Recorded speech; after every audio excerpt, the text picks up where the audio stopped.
মেলাঘর এলাকায় প্রকাশ্যে রাস্তায় ধারালো অস্ত্র দিয়ে এক ব্যক্তিকে কুপিয়ে খুন করার ঘটনায় চাঞ্চল্য ছড়িয়েছে।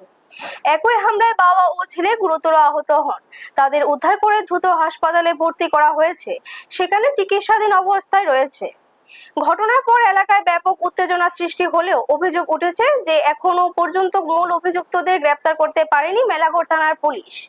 এই ঘটনায় স্থানীয়দের মধ্যে ক্ষোভের সৃষ্টি হয়েছে। দ্রুত অভিযুক্তদের গ্রেপ্তার করে কঠোর শাস্তি দাবি জানিয়েছেন এলাকাবাসী। কী কারণে এই নৃশংস হামলার ঘটনা ঘটেছে তা খতিয়ে দেখা হচ্ছে। অভিযুক্তদের খোঁজে তল্লাশি চালানো হচ্ছে বলে পুলিশ সূত্রে জানা গেছে। ব্যুরো রিপোর্ট, নিউজ তৎকাল 24। প্রথম থেকে নিয়ে খুব দিছে বাবুরে, আমারও দিছে মাথা হাতে থাকা বাবা কারা আর ৬-৭ জন। কি নাম তারার? তারার নাম কি? সুবোধ বৈদ্য, ফুকন বৈদ্য, সুধীর দেবনাথ, এরপরে জয় দাস, বাচ্চার নাম কি না?